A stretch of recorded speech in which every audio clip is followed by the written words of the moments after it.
Hello welcome to my channel. కొద్దిగా technical glitch రావడం వల్ల రోజంతా ఛానల్ రాలేదండి. ఇప్పటి నుంచి నావల్ పార్ట్ పెట్టగానే చదివేస్తూ ఉండండి. మళ్ళీ ఎప్పుడు కట్ అయిపోతుందో మనం చెప్పలేము. కాబట్టి పార్ట్ పెట్టినట్టే వినేస్తూ ఉండండి ప్లీజ్, నా request. Vyjayanthi next part upload చేశాను. మన వైజయంతి ఫ్యాన్స్ చాలామంది ఉన్నారు నాకు తెలుస్తోంది. ఎందుకంటే స్టోరీ ఇంత బాగుంది కదా, ఫ్యాన్స్ ఉండక ఏం చేస్తారు. సో చక్కగా హ్యాపీగా వైజయంతి నావల్ మంచి ట్విస్ట్ వచ్చేసింది. ఒక సినిమా కూడా కనిపించింది నాకు. ఆ సినిమా ఏంటో మీరు చెప్పండి. ఓకే, వైజయంతిలో మనకి ఇప్పుడు ఒక సినిమా కూడా కనిపిస్తుంది. ఆ సినిమా ఏంటో మీరు కామెంట్స్లో చెప్పండి. ఓకేనా, కథలోకి వెళ్ళిపోదామా. పట్టాభి రోజు ఉదయం సాయంత్రం వచ్చి చూసి వెళ్తున్నాడు. బజార్ నుంచి ఏం తీసుకురావాలన్నా తనకి చెప్పమన్నాడు. నేను బాగున్నప్పుడు కూడా బజారు పనులు ఎప్పుడు చేశానయ్యా, అన్నీ మా జయే చూసుకునేది అన్నాడు రామశాస్త్రి. మీరు అన్ని పనులు నేర్పారు కనుకునే ఇప్పుడు ధైర్యంగా ఉండగలుగుతున్నారు. అయినా ఉడతాభక్తిగా నన్ను సహాయం చెయ్యనియండి. ఉడతాభక్త, నువ్వు చేసింది చిన్న సహాయమా? ఆ భగవంతుడు నీకు మేలు చేయాలని కోరుకోవడం తప్ప నేనేం చెయ్యలేనయ్యా. అలా అనకండి మాస్టారు. ఈరోజు ఇలా ఉన్నానంటే అది మీ సహాయం వల్లే. కల్పనకి ఇప్పుడు పూర్తిగా ప్రశాంతంగా ఉంది. ఎప్పటికప్పుడే ఏదో ఒక ఆందోళనతో అశాంతిగా ఉండేది. వైజయంతి గురించి పూర్తిగా తెలుసుకుని హేమంత్ వైజయంతిని చూస్తే మొహం తిప్పుకునేలా చేసి తేలిగ్గా గాలి పీల్చుకుంది. వైజయంతి ప్రసక్తి వస్తే అతను నుదురు చుట్లించుకునే పరిస్థితి తీసుకొచ్చి ప్రశాంతత చెందింది. తండ్రి ఇంకొంచెం కోలుకున్నాక వైజయంతి తన అభిప్రాయం చెప్పింది. అతను తెల్లబోయాడు. నేను ఆ శాపాలకి భయపడేదాన్ని కాదని మీకు తెలుసుగా నాన్న. రుణశేషం ఎందుకు? డబ్బు విషయంలో తండ్రితో చేతులు కలిపి నమ్మించి మోసం చేశారని ఆ వేడిలో తండ్రి అలాంటి సంబంధం చేయడం వల్లే తన ఈ స్థితికి వచ్చిందని బాధపడటం. ఒకప్పుడు మీకు ప్రాణం ఇచ్చింది. అజ్ఞానంతోనో ఆవేశంతోనో మీ చేతికి రాఖీ కట్టింది. ఆవిడ కంటతడి పెట్టడం మంచిది కాదు. నేనేమైనా తప్పుగా ఆలోచించానన్నా? తప్పేం లేదమ్మా. తాత ముత్తాతలు ఆస్తిపాస్తులే కాదు, బాధ్యతలు కూడా అదే మనసుతో తీసుకోవాలని గుర్తు చేశావు. తప్పకుండా అలాగే చేద్దాం. అమ్మా, నాకన్నా ఎదిగిపోయావు తల్లి. మీరు అలా అనకండి నాన్న. కాస్త వ్యవధి ఉంటే మీరే ఈ పని చేసేవారు. దేనికైనా టైం రావాలి కదా. ఇప్పుడు ఇంకో రకంగా వాళ్ళకి ఉపయోగపడుతుంది. మంచిదమ్మా, అలాగే కానీ నువ్వు అవమానం పాలైతే మాత్రం నేను భరించలేను. అలాగే నవ్వింది. ఊరు వెళ్లే ముందు హేమంత్ని కలిసి వెళ్లాలనుకుంది.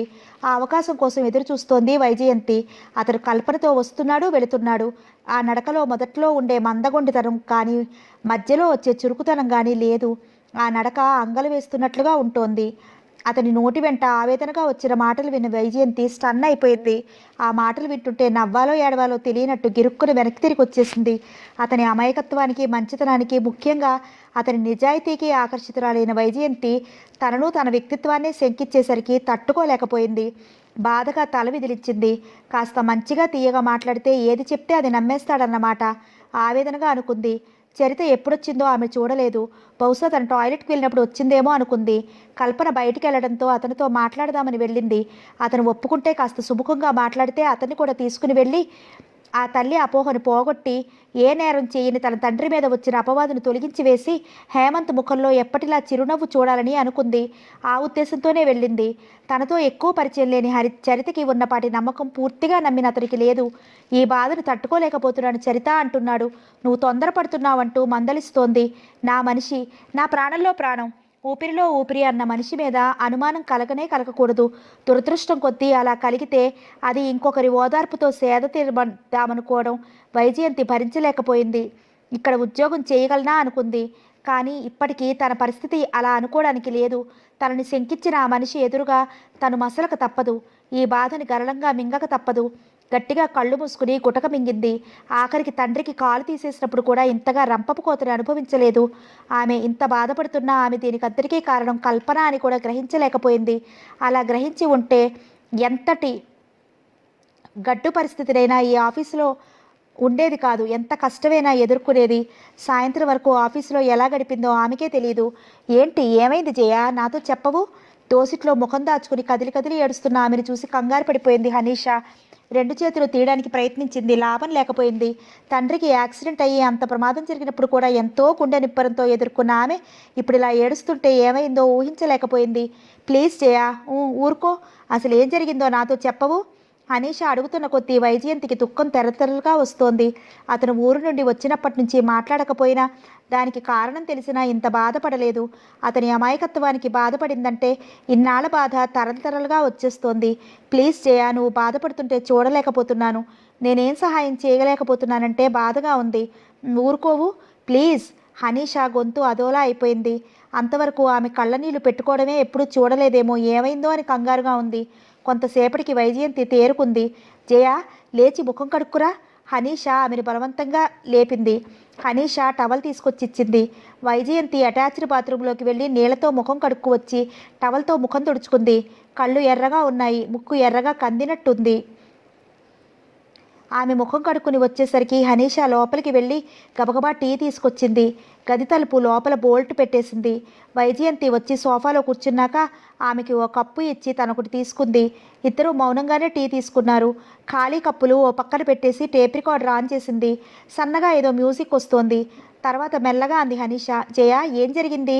నాతో చెప్పవు? ఆమె భుజం మీద చేయవేస్తూ అడిగింది. ఆమె మెల్లగా జరిగింది చెప్పింది తలెత్తకుండానే. ఇన్నాళ్ల నుంచి ఇంత బాధ నీలో దాచుకున్నావా? నాకు అనుమానం కలిగింది. మీ డాడీకి యాక్సిడెంట్ జరిగితే కూడా అతను ఒక్కసారి ఫ్రెండ్గా రాలేదేమిటా అని. కానీ మీ డాడీకి తెలుస్తుందని రాలేదనుకున్నాను అంది. ఆమె మాట్లాడలేదు. కళ్ళు వాల్చుకుని నిశ్శబ్దంగా అలాగే కూర్చుని ఉంది. ఓ అరగంట హనీష కబుర్లు చెప్పగా తేరుకుందామె. నువ్వు వాళ్ళ ఊరు వెళ్ళనే వద్దు, ఆ డబ్బు ఇవ్వనే వద్దు అంది హనీష. నాన్నని ఒప్పించాను. అయినా దీనికి దానికి ఏం సంబంధం లేదు హనీ. మా నాన్న తప్పు చేయలేదని వాళ్ళు ఒప్పుకోవాలి. మేము సంస్కారం లేని వాళ్ళం కాదని తెలియజెప్పాలి దృఢంగా అంది. మొదట వైజయంతిని ఆదరించలేదు సుభద్ర. పైగా అపార్థం చేసుకుంది. తను ఎలా ఏడుస్తోందో ఇప్పటి తన పరిస్థితి చూసి హేళన చేయడానికి రామశాస్త్రి చాటును ఉండి కూతురిని పంపించాడని ఉడికిపోయింది.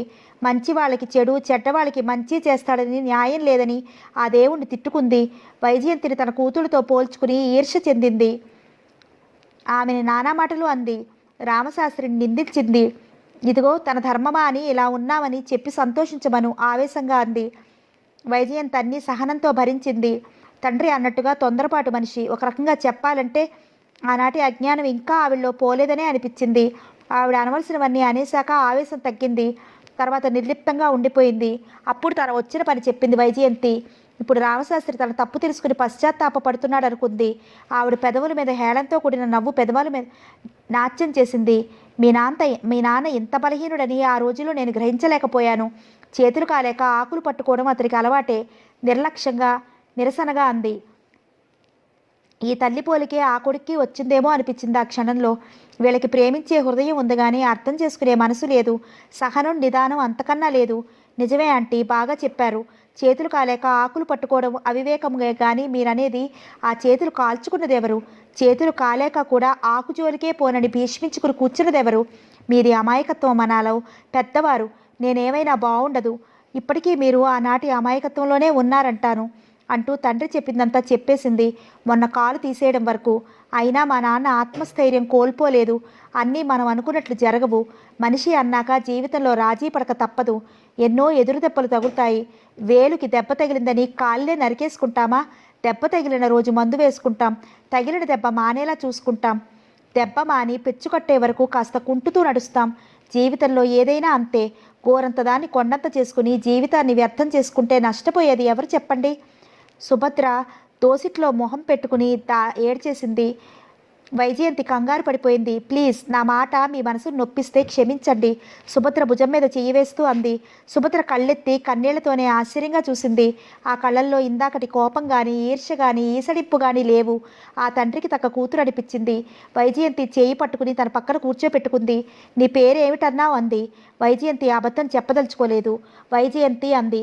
చిన్నపిల్లవైనా నా కళ్ళు తెరిపించావు వైజయంతి. నిన్ను నేను పొగడకూడదు. చిన్నపిల్లవైనా నా కళ్ళు తెరిపించావు వైజయంతి. నిన్ను నేను పొగడకూడదు. పిల్లలకి పెద్దవాళ్ళ ఆశీస్సులే ఉండాలి కానీ పొగడ్తలు కాదు. నిండు నూరేళ్ళు సౌభాగ్యవతివై పిల్లా పాపలతో సుఖంగా ఉండు ప్రేమగా జుట్టు నిమురుతూ అంది. ఆమెకు పట్టిన గ్రహణం ఆ పూటతో వదిలిపోయినట్లు అయ్యింది.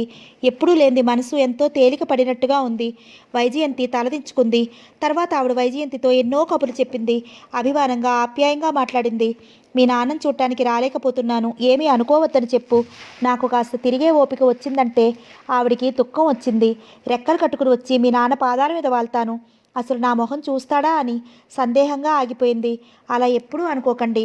నాన్నకి మీ మీద అసలు కోపం లేదు. మీరు వస్తారు కదా, మీరే చూస్తారు. మీ ఆరోగ్యం శ్రద్ధగా చూసుకోండి. మీ నాన్నని క్షమాపణ అడగటానికైనా నేను త్వరగా ఆరోగ్యవంతురాలను అవుతాను అంది. వైజయంతి నవ్వింది ఆవిడలోని మార్పుకి. వైజయంతి వెళ్తానని బయలుదేరింది. ఒక్క పూట ఉండకుండా వెళ్తావా? అలా వీల్లేదు. కనీసం 2 రోజులైనా ఉండాలి అని పట్టుపట్టింది. లేదా ఆంటీ, సెలవు లేదు. మా అమ్మమ్మ పెద్దది. ఆవిడ ఎక్కడికి రాలేదు. ఆవిడని చూసి పడాలి.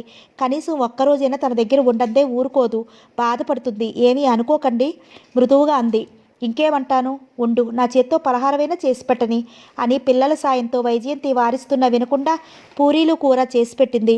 వైజయంతి వచ్చేస్తుంటే డబ్బు తిరిగి ఇచ్చేసింది. ఇదేంటా ఆంటీ, తెల్లబోయింది. మనసును కప్పేసిన పొరలు విడిపోయాయి. ఇంకా ఈ డబ్బుతో పనే ఉంది చెప్పు అంది. నాన్న చాలా బాధపడతారు. మీరు అపార్థం చేసుకున్నారనుకుంటారు. మీరు మారారని చెప్పినా నా మాట నమ్మరు. అయినా నా మీద ఎంతో నమ్మకంతో నాకు అతను ఎందుకు డబ్బు పంపించాడో తెలుసు.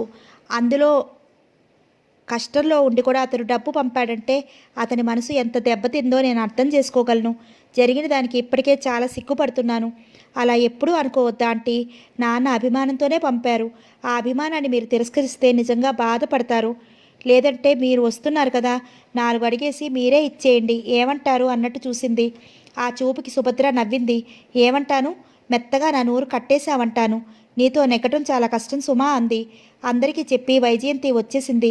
ఈ పిల్లని హేమంత్ చేసుకుంటే ఎంత బాగుంటుంది అనుకుంది. నిబ్బరంగా ఉండే వైజయంతిని చూస్తే కల్పనకి గంగ వెర్రిలెత్తినట్టుగా ఉంటుంది. ఏంటి మనిషి, ఏంటా ధీమా అని ఆశ్చర్యపోకుండా ఉండలేకపోయింది. ఒకరోజు అడిగింది, వైజయంతి, నీకు భయం అనిపించదా అని. ఎందుకు మేడం? ఏంటో అర్థం కాక తలెత్తుతూ అంది. అదే, మీ నాన్న అలా అయిపోయారు కదా, భయపడి ఎక్కడికి పారిపోతాం మేడం. ఇలాంటప్పుడే ధైర్యంగా ఉండాలి. మేము భయపడితే మా అమ్మ నాన్నకి ఎవరు ధైర్యం చెప్తారు? నిజమే, ఇదే ఇంకొకళ్ళైతే పెంబేలు పడిపోయేవారు అంది.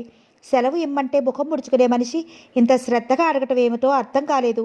ఇంత ధైర్యంగా ఉండే పిల్ల హేమంత్ రెక్కపుచ్చుకుని నిలదీసినా నిలదీయొచ్చు. గట్టిగా నిలదీస్తే హేమంత్ తన అనుమానం బయట పెట్టేయచ్చు. అప్పుడు కారకులు ఎవరో తెలుసుకుని వాళ్ళ భరతం కల్పన తల వదిలించింది. ఏం ఆలోచిస్తోంది తను? వెంటనే అక్కడి నుంచి లేచి వెళ్ళిపోయింది. ఎందుకు వచ్చిందో, ఏమడిగిందో, ఎందుకు వెళ్ళిపోయిందో కల్పన ప్రవర్తన అర్థం పర్థం లేనట్లుగా అనిపించింది. తండ్రితో గొడవలప్పుడు ఇలా సందర్భం లేకుండా మాట్లాడటం, చిరాకు పట్టం చూసింది కాబట్టి ఏవైనా నా సమస్యలేమో అనుకుంది. లోపలికి వెళ్ళి కల్పన హేమంత్తో కూడా అర్థం పర్థం లేకుండా మాట్లాడింది. ఆ రాత్రంతా ఇంటికి వెళ్ళాక ఆలోచిస్తూనే ఉంది. ఇలాంటప్పుడే దూరంగా తరిమేయాలి అనుకుంది. ఆ వేడి తగ్గిపోతే హేమంత్ మనసు మెత్తబడిపోవచ్చు. వైజయంతి నిబ్బరం ఎలాంటి వారినైనా ఆకర్షిస్తుంది. ఇప్పుడే ఏదైనా చెయ్యాలి అనుకుంది. కారణాలు వెతకసాగింది. 15 రోజులు కల్పన వైజయంతిని సతాయించేసింది. డబ్బు తీసుకెళ్ళిన దానికి లెక్కలు చెప్పదు. అడిగితే చెప్పాను, నువ్వు నోట్ చేసుకోలేదేమో, చెప్పిందే చెప్తూ కూర్చుంటే నా పనులు ఎలా అవుతాయి? చిరాకు పడింది. ఫోన్ కాల్స్ నోట్ చేసినా చెయ్యలేదని కసురుకుంటోంది. ఒకటి కాదు, అన్నిటికీ చిరాకు పడసాగింది. దెబ్బకు తనే మానుస్తుందన్న గట్టి నమ్మకంతో. కానీ వైజయంతి సహనం పట్టకపోతే గడవని పరిస్థితి. కొన్నాళ్ళు ఉద్యోగం లేకపోయినా పెద్ద కష్టమేం కాదు, కానీ తండ్రితో అసలు నిరుత్సాహం చోటు చేసుకోకూడదని సహనం పడుతోంది. నాకేమిటి అన్న నిశ్చింత ఆయనకు ఉండాలి. ఇప్పటికే ఆయన ఉద్యోగం చేయాలని చాలా ప్రయత్నాలు చేస్తున్నాడు స్నేహితుల ద్వారా. పినతల్లి 6వ మామికి సహాయం చేస్తున్నానంటే అంటూ రోజుకు 500 అప్పడాలు ఒత్తిస్తోంది. వద్దంటే కళ్ళనీళ్ళు పెట్టుకుంటోంది. ఇలాంటి టైంలో ఉద్యోగం చేసుకోకుండా తన ఉద్యోగం ఎలా మానుతుంది? ఆ రోజు జగన్నాథం గారి పుట్టినరోజు. ఆ రోజు ఆయన ఆఫీసులో అందరికీ పార్టీ ఇచ్చి బోనస్లు కూడా ఆ రోజే ఇచ్చే అలవాటు ఉంది. ఆయన భార్యను తీసుకుని 3 గంటలకి వచ్చాడు. అందరూ ఆయనకి హ్యాపీ బర్త్డే చెప్పారు. ఆయన నవ్వుతూ అందరికీ థ్యాంక్స్ చెప్పారు. పార్టీ తర్వాత ఉపన్యాసం ఇస్తే అందరికీ బోరుగా ఉంటుంది. అందుకు పార్టీ ముందే మీకు బోరు కొట్టదలుచుకున్నాను అన్నాడు తమాషాగా. వైజయంతి, అర్చన కొత్తగా వచ్చారు. అంటే సంవత్సరం కాలేదు. మిగతా వాళ్ళకి ఆయన సంగతి తెలుసు. ముఖ్యంగా పుట్టినరోజు నాడు ఆఫీసులో పార్టీ ఇవ్వటం, ఆ రోజే బోనస్ ఇవ్వటం తెలుసు కాబట్టి ఉత్సాహంగా ఆయన చెప్పబోయేదానికి ఎదురు చూడసాగారు.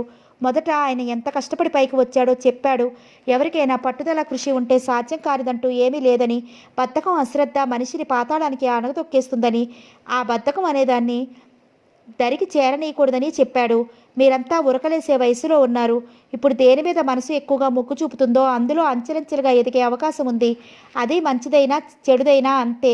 అందుకే మన మనసుని ఎదగడానికి ఉపయోగపడే కార్యక్రమాల మీదకి దృష్టి మళ్లించాలి. మా అమ్మాయి నా దగ్గర ఆథరైజ్డ్ క్లర్క్గా చేరుతానంటే ఆ ఆడపిల్ల తనేం చేస్తుందిలే అనుకున్నాను మొదట. ఇప్పుడు నాకన్నా మించిపోయింది.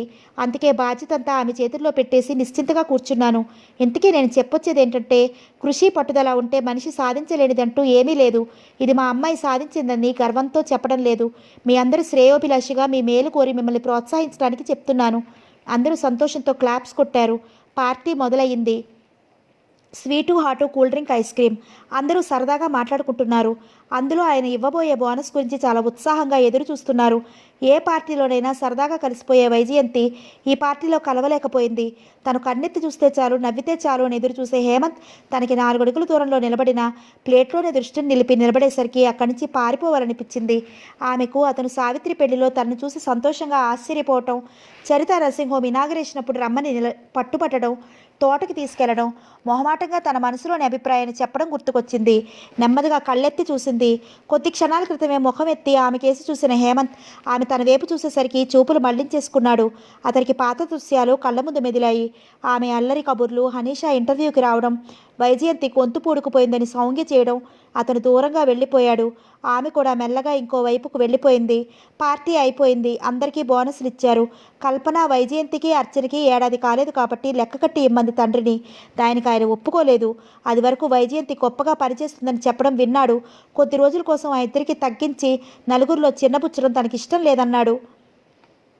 పుట్టినరోజు నాడు ఆయన మనసు బాధ పెట్టకూడదని, ఆయన మాటకు ఎదురు చెప్పకూడదని మౌనం వహించిందామె. మర్నాడు ఆఫీస్కి వస్తూనే కల్పన అడిగిన దానికి పిడుగుపడిన దానిలా చూసింది. దాంట్లో 10,000 అంది వచ్చిన గంటకే. ఏ 10,000 మేడం, నాకేం తెలుసు అయోమయంగా చూసింది. నిన్న బోనస్లు పంచగా ఉన్నది నువ్వేగా దీంట్లో పెట్టావు. అవును మేడం, వెళ్ళేటప్పుడు మీకు చెప్పే వెళ్ళాను.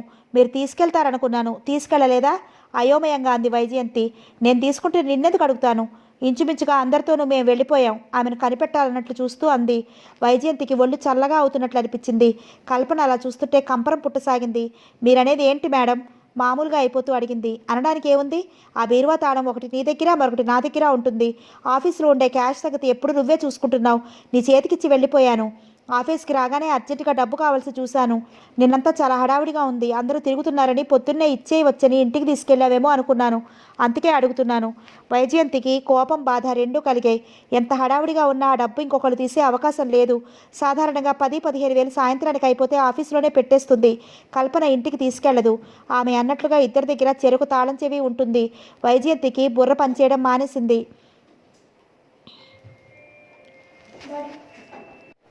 తేరుకుంటూ అంది.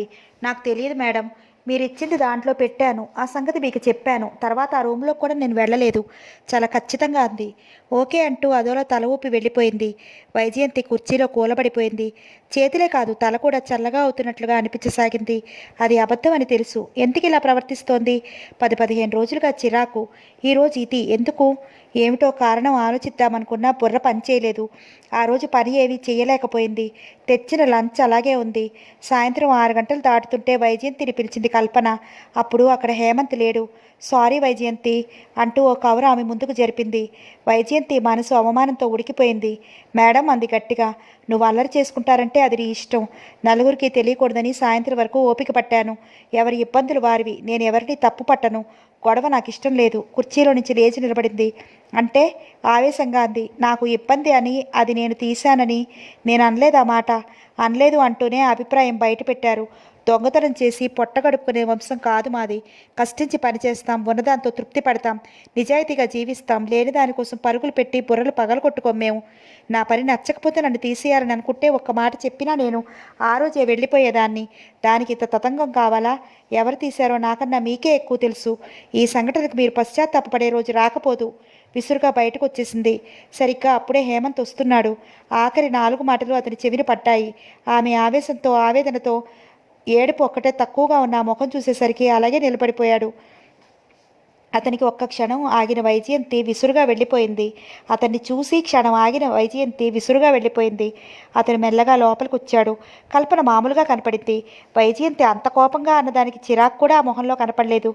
ఏమైంది కల్పన? అడగకుండా ఉండలేకపోయాడు. ఏముంది, ఈ మధ్య తిక్క ఎక్కువైంది. వాళ్ళ ఇంట్లో సమస్యలకు మనమేం చేస్తాం అంది అతని కేసు చూడకుండానే. అంటే అన్నాడు. అంతకన్నా ఎలా అడగాలో తెలియలేదు. కానీ ఏదో జరిగిందనిపించింది. చెప్పానుగా. ఓ పోనిత్తు, ఏంటి ఫోన్ అంత అర్జెంటుగా వెళ్ళిపోయావు? మా అమ్మ నీళ్లు తీసుకొస్తూ జారి పడిపోయిందట. నాన్నగారు కంగారు పడి ఫోన్ చేశారు. ఎలా ఉంది? దెబ్బలు తగిలాయా? ఆతృతగా అడిగింది. కాలు మెలిపట్టడంతో వాచేసింది. నేల మీద ఆంచ లేకుండా ఉంది. రేపు ఎక్స్రే తీస్తానన్నారు. అయ్యో, జాలిగా బాధగా అంది.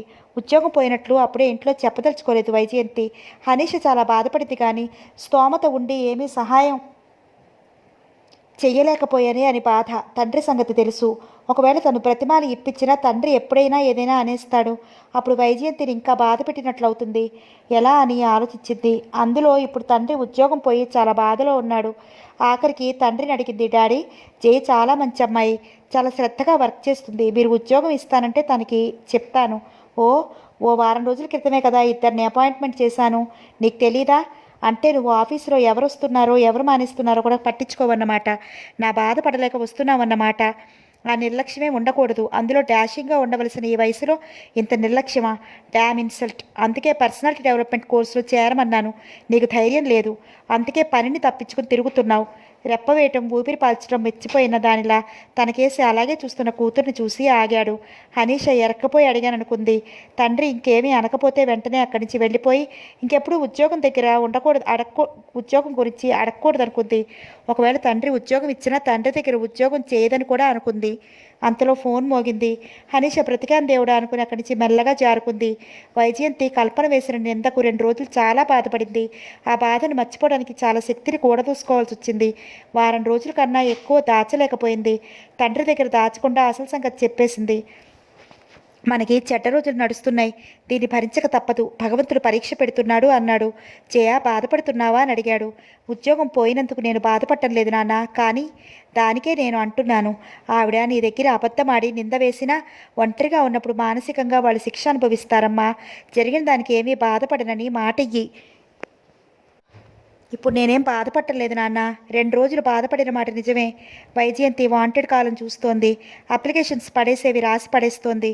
డైరెక్ట్ కాంటాక్ట్ వెళ్ళేవి వెళ్తోంది. 4 రోజులు పోతే గానీ వైజయంతిని ఉద్యోగంలోంచి తీసేసినట్టు తెలియలేదు హేమంత్కి. ఇంకో అకౌంటెంట్ కోసం అడ్వర్టైజ్మెంట్ ఇచ్చినప్పుడు తెలిసింది. ఎందుకు అన్నాడు అర్థం కాక. వైజయంతి మానేసిందిగా అంది ఒకసారి. అంత తెల్లతెక్కి మనిషితో పనిచేయడం కష్టం, అందుకే తీసేశానందోసారి. హేమంత్ బుర్ర ఖాళీగా అయిపోయింది. అతనికి ఏ ఆలోచనలు రావటం లేదు.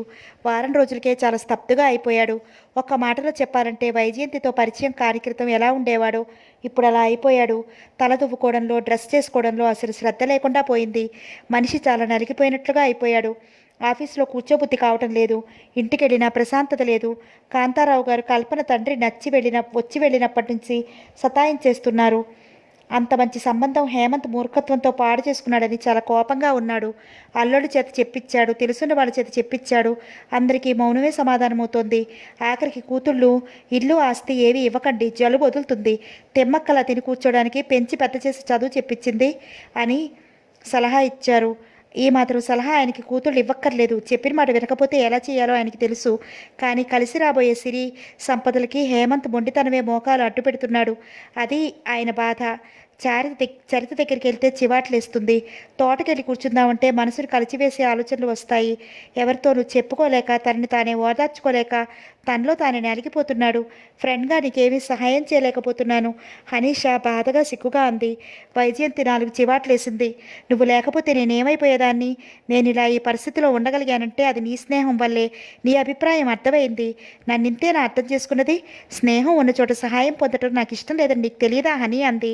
కానీ ఇలాంటి పరిస్థితుల్లో కూడా మొన్న ఈ మధ్య కొత్తగా ఇద్దరిని అపాయింట్ చేసుకున్నారట. హనీష్ షా బాధ అర్థం చేసుకున్న వైజయంతి స్నేహభావంతో బాధపడకు అన్నట్లు చేతి మీద మృదువుగా తట్టింది. మా నాన్న అన్నట్టుగా కొన్నాడు మా కుటుంబానికి పరీక్ష అంతే. కొద్ది రోజులు ఓపిక పట్టామంటే ఎలా వచ్చిన సమస్యలు అలాగే తొలగిపోతాయి అనిపిస్తోంది. అలా చెప్తున్నప్పుడు ఆ కళ్ళల్లో ఆత్మవిశ్వాసం తొడిగిసలాడింది. నీ ధైర్యమే నిన్ను కాపాడుతుంది. వైజయంతికి మంచి ఉద్యోగం తొందరగా దొరకాలని ఆ భగవంతుడికి మనసులోనే దండం పెట్టుకుంది హనీష. వైజయంతికి ఉద్యోగం దొరికింది. ఉద్యోగం అంటే ఆఫీసులో కాదు, గౌరవమైన కుటుంబంలో ఒక మంచి మనసున్న మనిషి దగ్గర సెక్రటరీగా. ఆయన అలాగే అన్నాడు. ఇది సెక్రటరీ ఉద్యోగమే అన్నాడు. సార్ అంది వెంటనే. నువ్వేం ఫీల్ అవటం లేదుగా అని అడిగాడు. లేదు సార్ అంది. గుడ్, అలా ఉండాలి అన్నాడు. ఆయనకి ఈ మధ్య చాలా సుస్థి చేసింది. మంచంలోంచి లేవలేకపోతున్నాడు. వ్యాపారస్తుడు, చాలా కంపెనీలో షేర్లు ఉన్నాయి ఆయనకి. ఆయన సంపాదన ఒక్కటే ధ్యేయంగా పెట్టుకునేవాడు. సంపాదించేవాడు మగవాడు. ఆ సంపాదనతో సంసారాన్ని తీర్చిదిద్దేది స్త్రీ అనే అభిప్రాయం కలవాడు. కానీ సంపాదన ఎక్కువ అవుతున్న కొద్దీ హోదా పెరిగిపోతోంది. దాంతో పెద్ద పెద్ద వాడితో పరిచయాలు పెరిగిపోతాయి. పరిచయాలతో ఆగిపోతూ అక్కడి నుంచి పార్టీలు, క్లబ్బులు, ఇనాగరేషన్లు, చాలా బిజీ అయిపోతారు. ఆయన భార్య క్షణం తీరిక లేకుండా ఉండేది. దాంతో ఇంటిని పట్టించుకోవడానికి కుదిరేది కాదు. అందరికీ వండి పెట్టడానికి వంట మనిషి వచ్చింది. పిల్లలు స్వేచ్ఛగా పెరగసాగారు. ఆయన భార్య యాక్సిడెంట్లో 2 ఏళ్ల క్రితం పోయింది. భార్య మరణం ఆయన్ని బాగా కృంగతీసింది. గోరు చుట్టు మీద రోకటి పోటులా ఆయనకి ఈ మధ్య హార్ట్అటాక్ వచ్చింది. భార్య చనిపోయే వరకు పిల్లలు ఎలా పెరుగుతున్నారో ఆయన పట్టించుకోలేదు. ఇప్పుడు ఆయనకి ఇల్లు నరకంలా ఉంది. డాక్టర్ ఆయన బెడ్ రెస్ట్ తీసుకోవాలని ఆలోచించవద్దన్నారు. రెండోది ఆయనకి సాధ్యం కావటం లేదు. పిల్లలకి తండ్రి అంటే అసలు భయం లేకుండా పోయింది. ఎంతో స్వేచ్ఛగా తిరిగే పిల్లలకి తండ్రి ఇల్లు కదలకుండా ఉండడమే కాకుండా ఏ సరదాలు లేకుండా ఉండటం అంటే వాళ్ళు అలా ఎలా ఉంటారు? మేము అప్పుడే ముసలోళ్ళం అయిపోయామా అని అడుగుతున్నారు. ఆయన తల తిరిగిపోయింది. భార్య ఉండగా, తనకి ఆరోగ్యం బాగుండగా ఉదయం గుడ్ మార్నింగ్ చెప్పడంతో పిల్లల బాధ్యతలు తీరిపోయేది. అలా చెప్పుకోవడంలో చాలా అందంగా, హాయిగా అనిపించేది జీవితం. తను రాత్రి ఎప్పుడో వచ్చేశాడు. అప్పుడు పిల్లలు నిద్రపోయేవారు. మీరు కొన్నాళ్ళు ఏం పట్టించుకోకండి, లేకపోతే ప్రమాదం. ఇంతకన్నా నేనేం చెప్పలేను అన్నాడు డాక్టర్. ఆ ఇంట్లో అందరితో ఆయనకి చనువు ఉంది. ఆయన పిల్లల్ని కూడా మందలించాడు. మీరు కూడా అలా అంటే ఎలా అంకుల్? పోనీ మేడ మీద డాడీని ఉండమనండి. ఆయనకి అన్నీ అక్కడికే తీసుకెళ్తారు పనివాళ్ళు. కొడుకు, పెద్ద కూతురు అన్నారు. పనివాళ్ళు తీసుకెళ్తారు సరే, ఆయనకి ఈ సమయంలో అభిమానం కావాలి. అది పిల్లలుగా మీ బాధ్యత. ఆయన తండ్రిగా మాకేం చేశాడు? ఆరోగ్యం బాగున్నప్పుడు ఒక పిక్చర్కి తీసుకెళ్లాడా? ఒక్కసారైనా మమ్మల్ని వెంట పెట్టుకుని బయటికి తీసుకెళ్లాడా? మాకు తండ్రి అభిమానం అక్కర్లేదు. అలాంటి పెద్ద మనుషులు అడిగితే చెప్పడానికి రెడీగా పెట్టుకున్నాడు అశోక్. వాళ్ళకి చిన్నతనం నుండి స్వేచ్ఛగా తిరగటం అలవాటైపోయింది. వాళ్ళు అనుకుంటున్నది హాయిగా జీవితం ఎంజాయ్ చేయాలి అంతే. పెద్ద కూతురు శిల్ప పేరున్న ప్రతి హీరోయిన్తోనూ తనని పోల్చుకుంటుంది. అలంకరణ ఎప్పటికీ తెమలదు. అందరి దృష్టిని ఆకర్షించాలని శిల్పంలాగే నిలబడుతుంది. రెండో కూతురు దీపిక రేడియోలో వచ్చే ప్రతి పాటకి ఊగుతూనే ఉంటుంది. లేకపోతే వెస్టర్న్ మ్యూజిక్ పెట్టుకుని డాన్స్ చేస్తుంది. ఇంకా మూడో కూతురు రోజీ ఇంట్లో అందరినీ అనుకరిస్తుంది. అశోక్ స్నేహితులతో క్షణం తీరికుండదు. అశోక్కి స్నేహితులతో క్షణం తీరికుండదు. ఇంటికొచ్చిన ఒక్కడూ రాడు. 4 స్నేహితుల్ని వెంట పెట్టుకునే వస్తాడు. రంగనాథం గారికి మనోవేదనతో ఏ మందు పట్టు ఇవ్వటం లేదు. డాక్టర్ సలహా ఇచ్చాడు. మిమ్మల్ని కంటికి రెప్పలా చూసుకునే ఒక వ్యక్తి కావాలి. మీరు కోలుకుంటే మీ పిల్లల్ని మీరు అనుకున్న రీతిలో తీర్చిదిద్దవచ్చు. ఇంకా వాళ్ళలో పసితనం పోలేదు. అందుకే సెక్రటరీ కావాలని ఇచ్చాడు. ఎంతోమంది వచ్చారు. ఆయనకి నచ్చలేదు. ఇంటర్వ్యూ అప్పుడు డాక్టర్ కూడా ఉన్నాడు. 2-3 చూస్తుంటే తనని కనిపెట్టుకుని ఉండేది పోయి తన పిల్లలతో కలిసిపోయి డ్యాన్స్ చేస్తుందేమో అనిపించింది. ఆఖరికి వైజయంతి సెలెక్ట్ అయింది. ఆయన ఇంటి పరిస్థితి అంతా చెప్పేశాడు. డాక్టర్ ఆయనకి మందులు ఇవ్వడం దగ్గర నుండి ఆయన మనసు నొప్పించకుండా ఎలా చూసుకోవాలో చెప్పాడు. ఆయనకు వచ్చే ఫోన్ కాల్స్ అన్ని రిసీవ్ చేసుకోవాలి. లెటర్స్కి రిప్లైస్ ఇవ్వాలి. ఆయన మంచం మీద లేచి చెయ్యి కదపక్కర్లేకుండా అన్నీ చేయించాలి అన్నాడు. మరి ఇటు అటు తిరగమన్నారుగా అన్నాడు ఆయన. తిరగమన్నాను కానీ పనులు చేయమనలేదుగా. మీ పనులన్నీ ఆ అమ్మాయి చేయిస్తుంది. మీరు చెప్పి చేయించుకోవడమే. మీకు తోచకపోతే మీతో గచ్చగాయలు కూడా ఆడమని ప్రతిమలాడుకుంటాను. మీరైతే నా మాట వినండి అన్నాడు. ఆ మాటకి రంగనాథం గారితో పాటు వైజయంతి కూడా నవ్వింది. 2 రోజులకు ఆ ఇంట్లో పరిస్థితి అంతా అర్థమైపోయింది వైజయంతికి. నీకు సర్వాధికారాలు ఇచ్చాను. ఈ ఇంటిని ఓ కొరుక్కి తీసుకుని వచ్చావంటే నీ మేలు మర్చిపోలేను సామాన్య మనిషిలా అన్నాడు ఆయన. మొదటి చూపుతోనే వైజయంతి ఆయనకి నచ్చింది. దీపిక రికార్డు పెట్టుకుని దానికి అనుగుణంగా డ్యాన్స్ చేస్తోంది. ఆ రికార్డుతో సంబంధం లేకుండా శిల్ప తన గొంతు విప్పి గానం చేస్తోంది. Rosie skipping ఆడుతోంది. రంగనాథం గారు 2 చెవులు మూసుకుని నిస్సహాయంగా కూర్చున్నారు. వైజయంతి వెళ్ళి ముందు రికార్డ్ ప్లేయర్ ఆఫ్ చేసింది. శిల్ప గొంతు, దీపిక డ్యాన్సు, రోజీ స్కిప్పింగ్ ఒక్కసారిగా ఆగిపోయాయి. దీపిక సీరియస్గా చూస్తూ కోపంగా అంది, ఎందుకు ఆపు చేశావు? నాన్నగారికి ఇంత డిస్టర్బెన్స్ పనికిరాదు కాబట్టి మామూలుగానే అంది. అది మాకు తెలుసు. ఈసారి మా పర్మిషన్ లేకుండా ఇలా రావటం బాగుండదు. ఇంకా వెళ్ళొచ్చు అన్నట్టు చూసింది. తెలిసే ఇలా రికార్డ్ పెట్టి డ్యాన్స్ చేస్తున్నారా? అనవసరమైన విషయాల్లో కలగజేసుకోవద్దు అంటున్నాను. నీ పని నువ్వు చూసుకో. నాన్నగారిని కనిపెట్టుకుని ఉండటానికి వచ్చిన దాన్ని ఆయనకి అసౌకర్యం అనేది ఏమాత్రం జరిగినా నివారించే ఉద్యోగమే నేను చేసేది. ఈ రోజు నుండి ఇలాంటి సంగీతాలు, డ్యాన్సులు ఈ ఇంట్లో ఉండకూడదు. నాన్నగారు మామూలు మనిషి అయ్యే వరకు ఖచ్చితంగా అంది. శాసిస్తున్నావా? మీకు తెలియదని చెప్తున్నాను. ఏమిటి గొడవ? అశోక్ వచ్చాడు. చూడన్నయ్య ఉద్యోగానికి వచ్చి నీతులు చెప్తోంది. ఫిర్యాదు చేసినట్టుగా అంది. నువ్వు నాన్నగారికి డ్యూటీ చేయడానికి వచ్చావా, అందరి డ్యూటీ చేయడానికి వచ్చావా హేళనగా అన్నాడు. ముందు మీరు డ్రెస్ మార్చుకోండి అతని నుండి ముఖం తిప్పేసుకుంటూ అంది. అతను టవల్తో ఉన్నాడు. వైజయంతి ఇంట్లో అందరితో పాటు అతనికి ఇష్టం లేదు. మాట కలపడానికి ఎప్పుడు సందు దొరుకుతుందా అని ఎదురు చూస్తున్నాడు. ఆ మాటతో అతను సిగ్గుపడ్డాడు. వెంటనే అక్కడి నుంచి వెళ్ళిపోయాడు. వైజయంతి ఉండడం పిల్లలు నలుగురికే కాదు, వంట మనిషికి పని మనిషికి కూడా ఇష్టం లేదు. వంట ఆవిడ పని మనిషిని సంతోషపరిచి అందినవన్నీ ఇంటికి చేరేసుకునేది. వైజయంతి వచ్చాక అలాంటివి కుదరటం లేదు. అన్నగారు వెళ్ళిపోవడంతో దీపిక రోషంగా కాలు నేలకేసి తన్ని అక్కడి నుంచి వెళ్ళిపోయింది. అంత డబ్బుంటే ఎవరికీ ఆ ఇంట్లో క్రమశిక్షణ లేదు. ఇంటి యజమానికి మనశ్శాంతి లేదు. తండ్రికి ఇంటి పరిస్థితి చెప్పే ఇక్కడికి చేరింది. రామశాస్త్రి బాధపడ్డాడు. ఇంట్లో ఆఫీస్ అంటే చిన్నతనమా నాన్న? ఆయన నీకన్నా పెద్దవారు. నా మీద నమ్మకం పెట్టుకున్నప్పుడు ఆయనకి సహాయం చేయడం తప్ప నాన్న? రాయిని కూడా శిల్పంలా వర్ణించి కళ్ళకు కట్టినట్టు చూపించగల నేర్పు సహనం నీకు ఆ భగవంతుడు ఇచ్చాడమ్మా. నేను తప్పు అన్నా ఒప్పు అనిపించగలవు. బాధగా చూసి ప్రేమగా నవ్వాడు. ఇలాంటి పరిస్థితి వచ్చిందే అన్న బాధ. నా కూతురు ఎంత ఎదిగిపోయింది, ఎంత సహనం అన్న ప్రేమ. పట్టాభి ఓ అద్భుత వ్యక్తిని చూసినట్టు చూశాడు. దేనినైనా గుండె నిప్పరంతో ఎదుర్కోగలదని మరోసారి అనుకున్నాడు. మనసులో సిగ్గుపడ్డాడు. తను అక్కగారి గురించి సలహా అడిగినప్పుడు కాస్త గట్టిగా ఉన్న పాత బట్టలు సెకండ్ హ్యాండ్ బట్టలుగా అమ్మమన్నప్పుడు వెనకాడాడు. పాత బట్టలు ఇంటింటికి వెళ్ళి అమ్ముతారా అని ఎలా అడగాలి, ఎలా అమ్మాలని?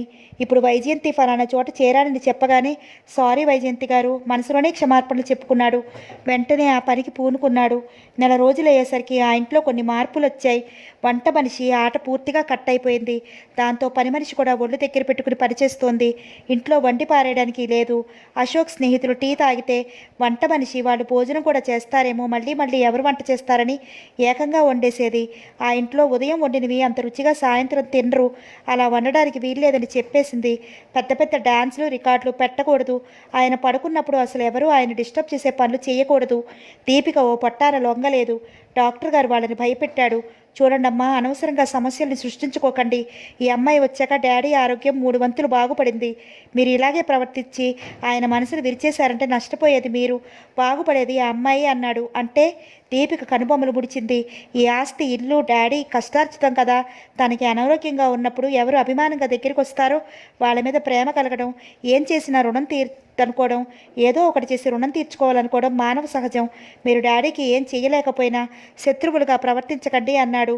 కాలు కింద పెట్టక్కర్లేకుండా హాయిగా జీవితాన్ని గడుపుతున్న వాళ్ళు వైజయంతి తమ మీద ఏదైనా చెప్పి మనసు విరిచేసినా విరిచేయగలదు అనిపించింది వాళ్ళకి. కానీ జీతం కోసం తమ ఇంట్లో చేరిన ఆమెకి విలువ ఇవ్వడం సుతారము ఇష్టం లేదు. అశోక్ స్నేహితుడు వైజయంతిని చూసి ఈల వేయబోయి ఎంతో ప్రయత్నం మీద ఆపుకున్నాడు. వైజయంతి వెంటనే ఆ రూమ్ దగ్గరికి వెళ్ళి పిలిచారా అంది. అశోక్ మండిపడ్డాడు. నిన్నెవరు పిలిచారు? మా గది ఛాయలకు కూడా ఎప్పుడూ రాకు కసురుకున్నట్లుగా అన్నాడు. ఆ మాట మీ ఫ్రెండ్కి చెప్పండి. ఆడపిల్ల కనిపించేసరికి మూతి వంకర చేయొద్దని విసురుగా అక్కడి నుంచి వచ్చేసింది. అశోక్కి తల కొట్టేసినట్లుగా అనిపించింది. ఇంకో మాట తను అంటే 2 మాటలు అంటానికి వెనకాడదని, స్నేహితుల ముందు ఇంకా అవమానమని మౌనం వహించాడు. వాళ్ళు వెళ్ళిపోయాక విసురుగా వచ్చాడు. చూడు, డాడీ నీకు పెత్తనం ఇచ్చారేమో కానీ ఆ పెత్తనం నా దగ్గర సాగదు. కాస్త మర్యాదగా మాట్లాడటం నేర్చుకో. అదే మీకు చెప్పాలనుకుంటున్నాను. పెత్తనం మర్యాద అంటూ పెద్ద మాటలు మాట్లాడటం అంటే అట్టే మంచిది కాదు. అడగదలుచుకున్నది ఏమైనా ఉంటే సూటిగా అడగండి, లేదంటే వెళ్ళిపోండి. ఆ చెప్పే తీరుకి అదిరిపోయాడు. కానీ ఏమీ అనకుండా వెళ్తే లోకువైపోతాడన్న భయం, రోషం. ఇందాక నా స్నేహితుల ముందు అలాగే నా మాట్లాడటం? ఇంటికొచ్చిన ఫ్రెండ్ని అవమానపరుస్తావా? కోపంగా అన్నాడు. ఫ్రెండ్ ఇంటికొచ్చి ఇంట్లో ఆడపిల్లని చూడగానే ఈల వేస్తాడా? చూడండి అశోక్, మీ ఎదురుగా నన్ను చూసి ఈల వేసిన ఫ్రెండ్ రేపు మీ ఎదురుగా లేకపోతే మీ చెల్లెల్ని చూసి ఈల వేయడానికి వెనకాడదని మర్చిపోకండి అనేసి అక్కడి నుంచి వెళ్ళిపోయింది. అశోక్ ఏమీ అనలేకపోయాడు. అలా అని ఊరుకోలేకపోయాడు. ఫ్రెండ్స్ ఏమి చేతకాని వాళ్ళ ఊరుకున్నావు? మేమే అయితేనా గెటౌట్ అని వెంటనే బయటికి గెంటేవాళ్ళమని రెచ్చగొట్టారు. ఇప్పుడేదో గొడవ జరుగుతుంది, గెటౌట్ అందామని అనుకున్నాడు. గొడవేం జరగలేదు. పైగా తనకి బుద్ధి చెప్పి వెళ్ళిపోయింది. స్నేహితులు అశోక్కి చాలా చక్కని సలహా ఇచ్చారు. దానికోసం మంచి సమయం కోసం ఎదురు చూస్తున్నాడు. వేసవకాలం సెలవులేమో. శిల్ప వాళ్ళకి కాలక్షేపం లేకుండా పోయింది. డ్యాన్స్ చేయడానికి లేదు. క్యాసెట్ పెట్టుకున్నప్పుడు మంచి సీన్ వచ్చినప్పుడు అతని క్లాప్స్ కొట్టడానికి లేదు. ఓ శనిలా దాపురించింది అని తిట్టుకోసాగాడు. రంగనాథం గారు ఇటు అటు కాసేపు తిరుగుతున్నారు లాన్లో. అప్పుడు కూడా వైజయంతి ఉంటుంది ఆయనతో కబుర్లు చెప్తూ. ఆయన లాన్లో తిరుగుతుండగానే శిల్ప, దీపిక స్నేహితులు 10 మంది వరకు వచ్చారు. ఇంక చూడు ఇల్లు పీకి పందిరేస్తారు అన్నారు. అదివరకటి కన్నా చాలా నయ్యం సార్. ఒక్కసారిగా మానేయమంటే ఎదురు తిరిగే ప్రమాదం ఉంది. వాళ్ళు మారతారనే నమ్మకం నాకుంది సార్ అంది. నిజంగా అలాగే జరిగితే నా అంత అదృష్టవంతుడు ఉండడు వైజయంతి. ఏ మందులు అక్కర్లేకుండా ఆరోగ్యం బాగుపడిపోతుంది. ఆయన అక్కడే కుర్చీలో కూర్చున్నారు. వైజయంతి లోపలికి వచ్చింది. అమ్మాయిల నవ్వులు కేరింతలతో గోలగోలగా ఉంది. ఎంత స్నేహితులైనా మనసులు విప్పి మాట్లాడుకుంటున్నా చాలా సిగ్గు విడిచి మాట్లాడుకుంటున్నారు. వాళ్ళు మాట్లాడుకునేవి అబ్బాయిల గురించి కామెంట్స్, వాళ్ళ అందచందాల గురించి. ఎక్కడా అడ్డు అదుపు లేకుండా ఉంది. శిల్పకి దీపికకి చాలా రోజుల తర్వాత స్వేచ్ఛ వచ్చినట్లుగా ఉంది. 2 గంటలు కూర్చుని టిఫిన్ తిని టీ తీసుకుని వెళ్ళిపోయారు. వాళ్ళతో శిల్ప, దీపిక, రోజీ కూడా వెళ్ళారు. వాళ్ళు వెళ్తుంటే శిల్పతో అంది, మీరు వచ్చాకనే నేను వెళ్తాను అంటే తమను త్వరగా వచ్చేయమని చెప్పటమే అని అర్థమైంది. సరే నిర్లక్ష్యంగా వెళ్ళిపోయింది. శిల్ప వాళ్ళు 7 గంటలు కాకుండానే వచ్చేశారు. రంగనాథం గారికి మందు ఇచ్చి శిల్పతో చెప్పి వెళ్దామని వచ్చింది. పత్రిక శ్రద్ధగా చదువుకున్న శిల్ప చప్పున ఆ పేజీ తిప్పేసింది. ఆ పేజీ వైజయంతి కంటపడింది. అది వారపత్రిక. ఇప్పుడు చాలా పత్రికల్లో ఎవరైనా వస్తే కబుక్కన పేజీ తిప్పేసే పేజీ ఉంటోంది. అలాంటి పేజీలు శిల్ప లాంటి వాళ్ళు ఎవరు చూడకుండా చదువుకుంటున్నారు. అందులో ఇంట్లో ఆడదక్షత లేక, ఇది తప్పు అని చెప్పేవారు లేక, తమ తోచిందే మంచిదనే అజ్ఞానంతో ఉండే ఇలాంటి వాళ్ళకి అలాంటి శీర్షికల మీద కూడా కుతూహలం పెరిగితే వాళ్ళని దారిలో పెట్టేవారెవరు? వైజయంతి చెప్పి వచ్చేసింది. మర్నాడు శిల్ప గదిలోకి వెళ్లే ముందు రావచ్చా అని అడిగింది. అదేంటి అలా అడుగుతున్నావు అంది దీపిక. అంత అహంకారం ఆమెలో లేదు. ఏం లేదు, నీకు ఇబ్బంది కలగకూడదని. నాకు ఇబ్బందా? నన్ను చూసి నిన్న పేజీ తిప్పేశావుగా. శిల్ప తలదించుకుంది. చూడు శిల్ప, నీకు నేను చెప్పడం ఏమిటని రోషపడకుండా విను. ఇప్పుడు ఇంట్లో 4 రకాల కూరలు చేస్తారు. దాంట్లో మనకి చాలా ఇష్టమైంది ముందు తినేస్తాం. ఆ తర్వాత అసలు ఇష్టం లేనిది అస్సలు ముట్టుకోము. చాలా ఇష్టమైన ఒంటికి పడదంటే అస్సలు తినం కదా. డాడీకి తీపి కారం ఇష్టం, ఒంటికి పడదు కాబట్టి అది తినరు. అలాగే మనకి అవసరం లేదు అన్న పనులు కూడా చెయ్యం. అక్కర లేని పనులు, లాభం లేని పనులు కూడా చెయ్యం. ఎందుకు? Time waste. లాభం ఉండదు కాబట్టి. నిన్న నువ్వు నన్ను చూసి పేజీ తిప్పేశావే, అది ఆ కోవకి చెందిందే. ఇంతకన్నా ఎలా చెప్పాలో తెలియక నాకు తోచిన రీతిలో చెప్పాను. గబుక్కున తిప్పేసే పేజీ ఇప్పుడు నీకు అనారోగ్యంతో సమానం. కోపం వస్తే సారీ అనేసి వెళ్ళిపోయింది.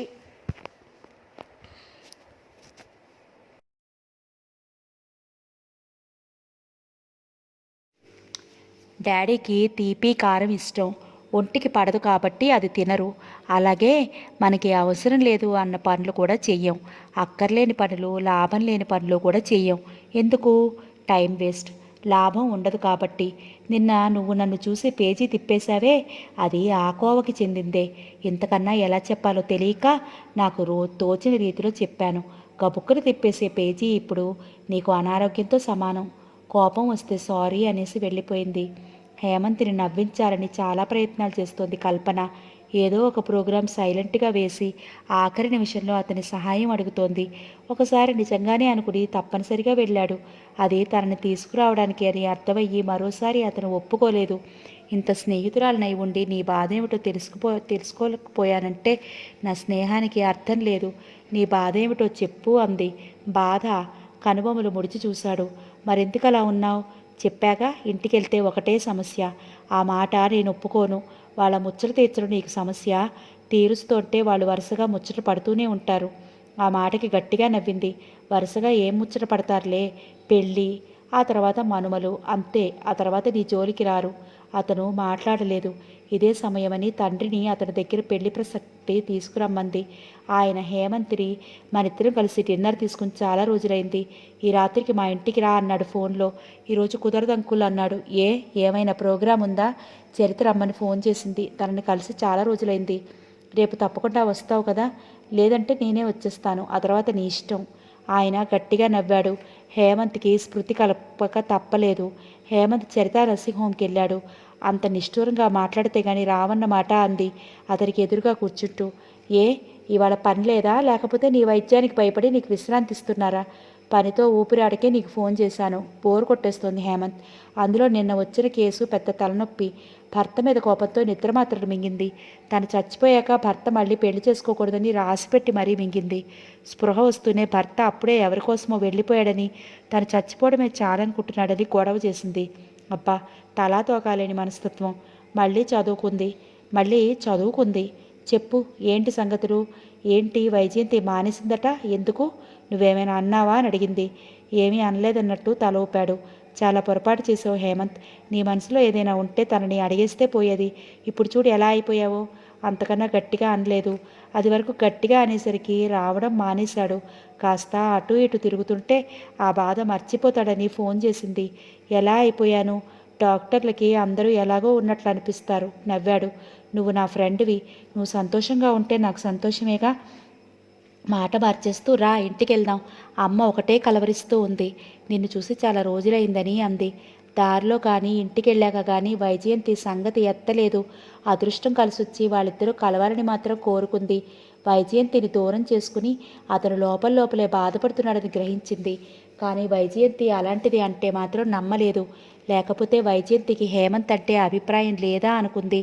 మర్నాడు జగన్నాథం గారు 2-3 సార్లు ఫోన్ చేశారు. తప్పనిసరిగా వెళ్ళాడతను. రా హేమంత్ అంటూ ఆ భార్యాభర్తలు సాదరంగా ఆహ్వానించారు. ఓ గంట సేపు కబుర్లు చెప్పుకున్నారు. తర్వాత భోజనాలు అయ్యాయి. భోజనాల తర్వాత మెల్లగా కల్పన అక్కడి నుంచి తప్పుకుంది. జగన్నాథం గారు అసలు విషయంలోకి వచ్చారు. ఇప్పట్లో పెళ్లి చేసుకునే ఉద్దేశం లేదండి, ఖచ్చితంగానే చెప్పాడు. నువ్వు అంటే నువ్వెన్నాళ్ళు ఆగమన్నా ఆగుతాం. మీ అమ్మా నాన్నగారికి ఇష్టమైంది. నీ చేతిలో కల్పనని పెట్టానంటే నాకు నిశ్చింత హేమంత్. తన అమాయకత్వానికి నీ నెమ్మదితనం తోడైతే నాకు మా అమ్మాయి గురించి దిగులే లేదు. Sorry uncle. ఇప్పట్లో ఆ ఉద్దేశం లేనప్పుడు ఆశ పెట్టడం నాకు ఇష్టం లేదు. లేచి నిలబడ్డాడు. కూర్చో కూర్చో అన్నారాయన. నేను వెళ్ళే వరకు అమ్మ నిద్రపోదు అన్నాడు. వద్దన్నా వినకుండా కల్పన కారులో దిగబెట్టింది. కల్పన కారులో హేమంత్ వచ్చేసరికి కాంతారావు గారి ముఖం చెంకి చేటంత అయింది. క్రితం రోజుల ఇంత ఆలస్యం అయిందేమని అడగలేదు. తండ్రికి అదే సమాధానం రావడంతో ఇక కల్పనే తేల్చుకోవాలనుకుంది. చూడు హేమంత్, నువ్వేదో దాస్తున్నావు అనిపిస్తోంది. 30 ఏళ్ళు దాటినా బాధ్యతలు లేకపోయినా ఇప్పట్లో పెళ్ళి ఇష్టం లేదనటం సబబుగా లేదు. ఎవరిని ప్రేమించలేదంటావు అంది మర్నాడు. ప్రేమించారంటే వదిలేస్తావా వెంటనే అడిగాడు. కల్పన గుండెలు దడదడలాడాయి. నా కోసం నువ్వు అబద్ధాలు కోరివి కానక్కర్లేదు అని క్షణమాగి, పెద్దవాళ్ళు మనకు క్షేమం కోరి చెప్తారు. వాళ్ళ మాటని తేలిగ్గా తీసి పారేయకూడదు. నువ్వు ఎవరిని ప్రేమించినప్పుడు నిన్ను ప్రేమించిన అమ్మాయిని పెళ్లి చేసుకోవడానికే నేనంత చెడ్డదాన్నా హేమంత్? కల్పన, మళ్ళీ మొదటికే వస్తున్నావు. పెళ్లి మాట తప్పించి ఏదైనా అడుగు. పోనీ ఇద్దరం లేచిపోదాం నవ్వుతూ తేల్చేయబోయింది. హాస్యానికైనా అలా అనుకు. నీకు నచ్చిన వ్యక్తిని పెళ్లి చేసుకుని హాయిగా ఉండు. నువ్వే నాకు నచ్చిన వ్యక్తివి. నువ్వు కాదంటే నేను జీవితంలో పెళ్ళే చేసుకోను. తెచ్చిపెట్టుకున్న సహనం సడలిపోతోంది. అలా అయితే నీ కంటికి కనిపించకుండానే పోతాను. ఆ తర్వాత నన్ను తిట్టుకోవద్దు. కల్పన కళ్ళల్లో గిర్రున నీళ్లు తిరిగాయి. నేనంటే నీకు అంత విరక్తా హేమంత్? డక్కుత్తకితో అడిగింది. కల్పన, ఒక దానిలోంచి ఇంకో దానిలోకి వెళుతున్నావు. నువ్వు కాదన్నా ఎప్పటికీ నీ స్నేహితుడినే.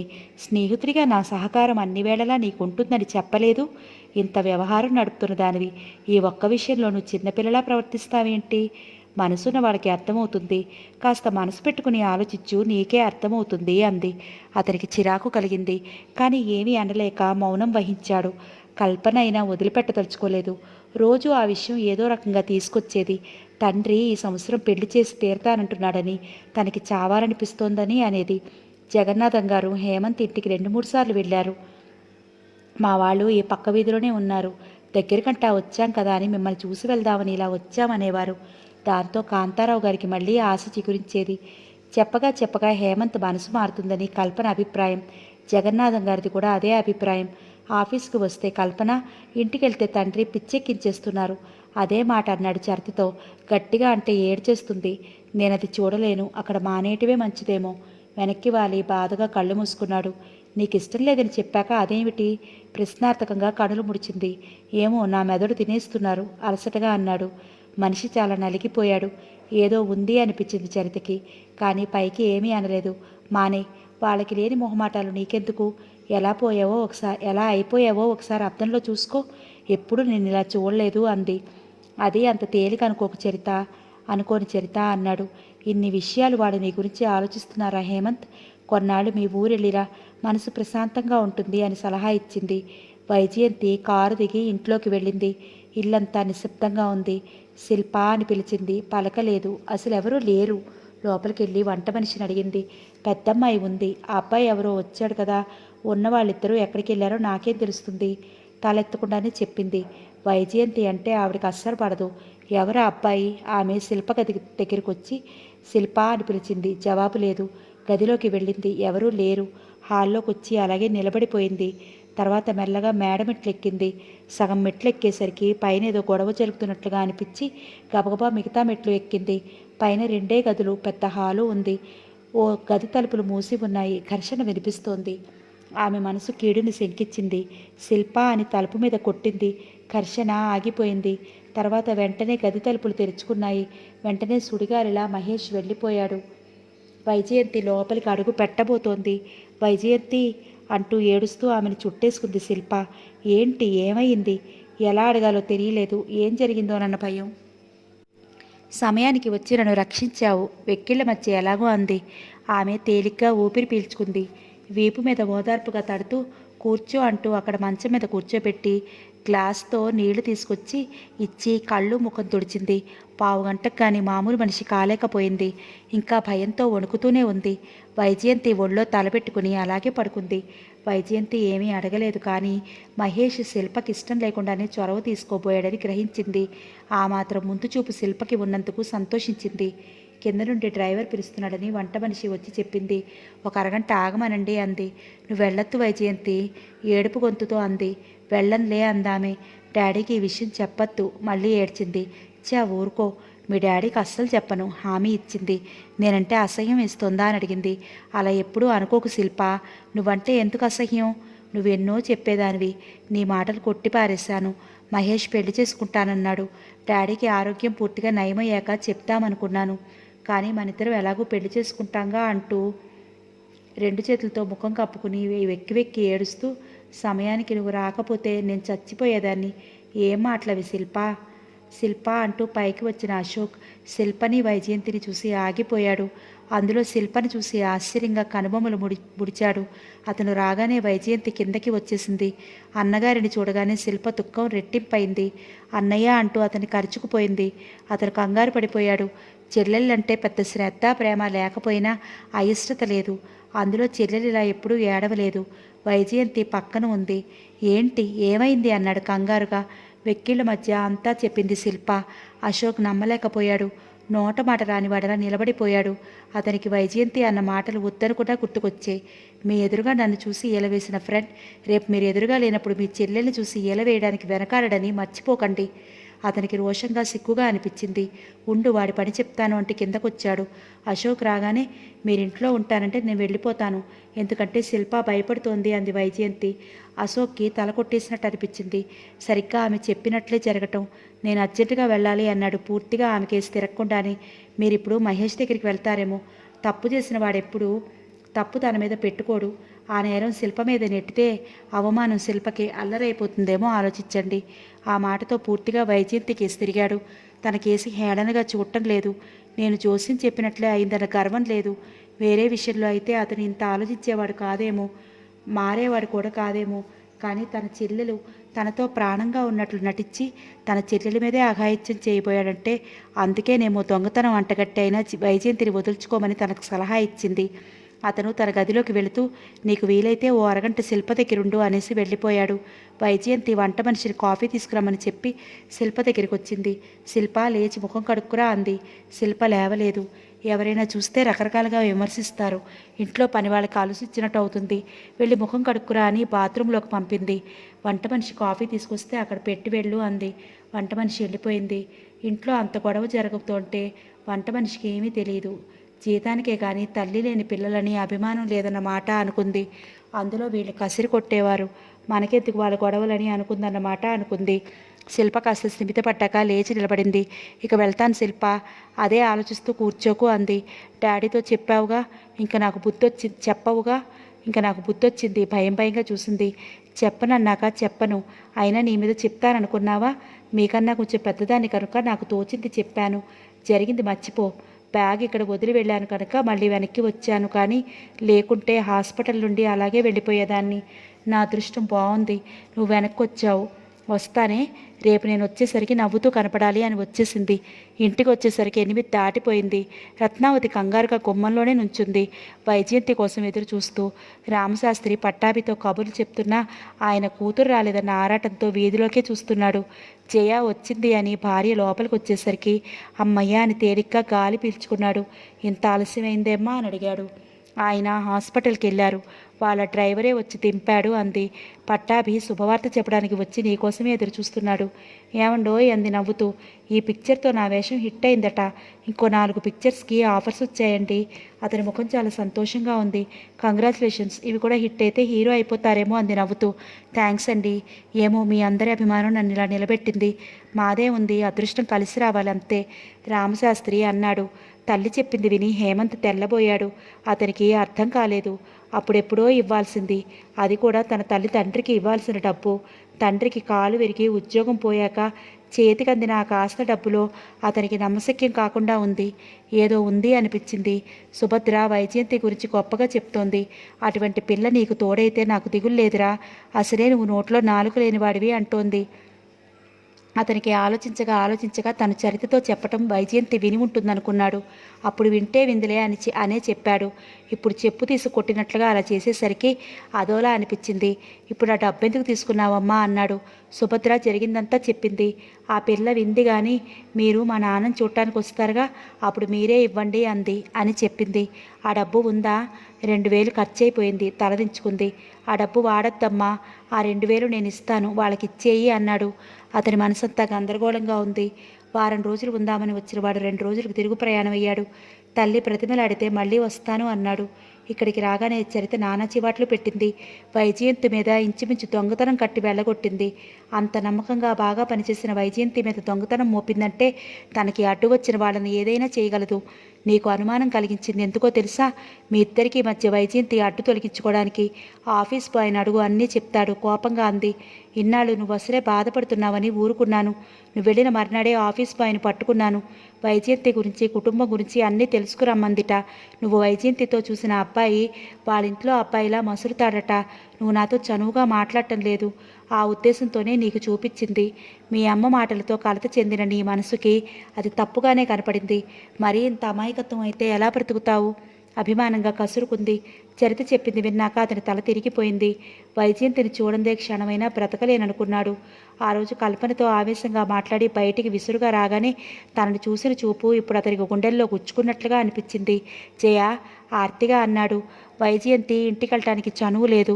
అసలు ఎక్కడ చేస్తోందో, ఎలా ఉందో, ఆ కుటుంబం ఎలా ఉందో అతనికి ఏమీ అర్థం కాకుండా పోయింది. ఆఫీస్కి యాంత్రికంగా వచ్చి పని చూసుకుని వెళ్ళిపోతున్నాడు. కల్పన సృష్టించిన తన బుద్ధి ఏమైంది? తన కళ్ళు మనసు ఎందుకు మూసుకుపోయాయి? మొదట కోపంగా ఉన్న కల్పన హఠాత్తుగా వినయం వలకపోస్తే తను నమ్మేటవే. ఇప్పుడు ఏమని అడుగుతాడు? ఆఫీస్ బాయ్ ఉద్యోగం ఊడుతుంది. కల్పనకు అనుమానం వస్తే తల్లి మాటలు గుర్తొచ్చాయి. వెళ్ళగానే అంకుల్ని చూసి నేను రాలేకపోయానని ఏమీ అనుకోవద్దని చెప్పు అంది. ఎప్పటికప్పుడే కుదరటం లేదని ఆ రోజు బయలుదేరాడు. రంగనాథం గారి ఇంటికి వచ్చిన హేమంత్ తన కళ్ళను తాను నమ్మలేకపోయాడు. బాధ సంతోషం తోసుకు వచ్చింది. ఓ హేమంత్ రారా, ఎన్నాళ్ళకి చూశాను. రంగనాథం గారి మాటతో ఆయన చెప్పినట్టుగా లెటర్ రాస్తున్న వైజయంతి చివ్వున తలెత్తింది. ఎదురుగా తననే చూస్తూ నిలబడ్డ హేమంత్ వెంటనే అక్కడి నుంచి లోపలికి వెళ్ళిపోయింది. హేమంత్ ఇంకా నమ్మలేకపోతున్నాడు. అసలు ఇక్కడ వైజయంతి ఎందుకుందో అందులో ఏదో రాస్తూ అతనికి అర్థం కాలేదు. ఆయన అడిగిన దానికి యాంత్రికంగా జవాబిస్తున్నాడు కానీ మనసు ఆయన అడిగిన దాని మీద లగ్నం కావటం లేదు. మీ అమ్మకి ఇప్పుడు ఎలా ఉంది? బాగానే ఉంది అంకుల్. వెళ్ళమన్నా వెళ్ళలేను. ఇప్పట్లో డాక్టర్లు ప్రయాణం చేయొద్దన్నారు. ఇప్పుడు నువ్వు వచ్చినప్పుడుందే ఆ అమ్మాయి కంటికి నన్ను రెప్పలా చూసుకుంటోంది. ఆ అమ్మాయి ఆదరణలో కోలుకున్నాననుకో, లేకపోతే అది వరకు మందులది, నా రోగందే అయ్యేది. చాలా మంచి అమ్మాయి. అతను ఇంచుమించుగా 2 గంటలు ఉన్నాడు. వైజయంతి మళ్ళీ కనపడలేదు. చాలా నిరుత్సాహంగా వచ్చేశాడు. ఆ రాత్రి అతనికి నిద్ర అనేది కంటి మీదకి రాలేదు. మర్నాడికి ఆగలేక ఒక నిర్ణయానికి వచ్చి హేమంత్ ఫోన్ చేశాడు. 2 సార్లు పిల్లలు ఎత్తారు. వెంటనే ఫోన్ పెట్టేశాడు. 3వసారి వైజయంతి ఎత్తింది. హలో అంది. అతనికి వెంటనే నోరు పెగల్లేదు. హలో గట్టిగా అంది. జయ చాలా మృదువుగా అన్నాడు. వెంటనే ఫోన్ పెట్టేసింది. అతని మనసు బాధపడినా మళ్ళా గంట తర్వాత చేశాడు. వైజయంతే ఎత్తింది. జయ నేను, ప్లీజ్ పెట్టేయకు అర్థింపుగా అన్నాడు. మీకెవరు కావాలి? సీరియస్గా అడిగింది. జయ అతను బాధగా అన్నాడు. రాంగ్ నెంబర్ అనేసి పెట్టేసింది. ఎవరు వైజయంతి? రంగనాథం గారు అడిగారు. రాంగ్ నెంబర్ సార్ అంది. తనంటే జయకి ఎంత మనసు విరిగిపోయి ఉంటుందో అతను అర్థం చేసుకున్నాడు. జయ నన్ను క్షమించదు. ఆ పరిస్థితి తనే తీసుకొచ్చాడు. అంత మూర్ఖంగా తను ఎలా ఆలోచించాడు? ఈ బాధను నేను తట్టుకోలేను అనుకున్నాడు. అశాంతిగా దొర్లాడు. మర్నాడు చరితతో చెప్పాడు. బాధపడకు హేమంత్, నేను వైజయంతిని కలిసి మాట్లాడతాను. అతను అంత అర్థం చేసుకోకపోదు. ఆ పిల్ల నిబ్బరం చూడు. నువ్వు తిరస్కరించిన తండ్రి అలా అయినా ఆ సమయంలో కల్పన వెళ్ళగొట్టినా ఓహ్, ఇలాంటి వాళ్ళు అరుదుగా ఉంటారు. ఎన్ని సమస్యలైనా ఎదుర్కొని జీవితాన్ని పండించుకుంటారు. అందుకే నీ కుతూహలం చూసి నేను సంతోషించాను, ధైర్యం చెప్పింది. కల్పనకి హేమంత్ వాలకం చూసి కంగారు పుట్టింది. ఎలాగైనా అతన్ని ఒప్పించి ఆ మూడుముళ్ళు వేయించుకుంటే అతనే దారిలోకి వస్తాడు అనుకుంది. అదే మాట తండ్రితో అంది. అతను ఊ అనందే ఏం చేయగలం కల్పన? తండ్రి మాట జవదాటని వాడు ఈ విషయంలో మొండికేశాడు. దానికంత కథ ఉందిలే నాన్న, దానికంతా కథ ఉందిలే నాన్న. మా ఆఫీసులో వైజయంతి ఉండేది, దాన్ని ప్రేమించాడు. అందుకే దాన్ని తీసి పారేశాను. ఆ మత్తు ఇంకా వదలనట్టుంది, కసిగా అంది. వాళ్ళ ఇంటికి వెళ్ళి ఆ తండ్రి చేతిలో తాంబూలం పెట్టేయండి. అప్పుడు ఆయన సెటిల్మెంట్ బంధంగా వేసి ఊ అనిపిస్తాడు అంది. నీకేమైనా మతిపోయిందేంటే? అందగాడా, ఆస్తున్నవాడా? నీకు కో అంటే 1,000,000 మంది వచ్చి కుమ్మంలో వాళ్తారు అని భర్తతో అందావిడ. అలాంటి పిచ్చి పని చేయకండి, మరీ లోకువైపోతాం. దాంతో తల్లి కూతురు గొడవ పడ్డారు. అమ్మ చెప్పింది నిజం కల్పన. అతను వద్దు అంటున్నా వేళ్లాడడం అంటే చులకనైపోతాం అన్నాడు తండ్రి. సరే, మీరెవరూ చేయక్కర్లేదు, నేనే చేసుకుంటాను. ఎలా వినడో చూస్తాను అంటూ గిర్రును తిరిగిన కల్పన శిల్పంలా అయి నిల్చుండిపోయింది. ఎదురుగా హేమంత్ నిలబడి ఉన్నాడు. అప్పుడే జగన్నాథం గారు ఆవిడ చూశారు. రమ్మని ఆహ్వానించడానికి కూడా వాళ్ళకి నోరు పెగల్లేదు. చాలా థ్యాంక్స్ కల్పన అనేసి వడివడిగా బయటికి వెళ్ళిపోయాడు హేమంత్. కల్పన ఇలాంటి పరిస్థితి వస్తుందని ఊహించలేదు. పడిపోతానేమో అనుకుంది. ఇన్నాళ్ళుగా మనసు నిండా పేర్కొన్న మొండితనం, ఆ ధైర్యం ఆ క్షణంలో ఏమయ్యాయో? గోడని ఆసరా చేసుకుని కుర్చీలో కూలబడిపోయింది.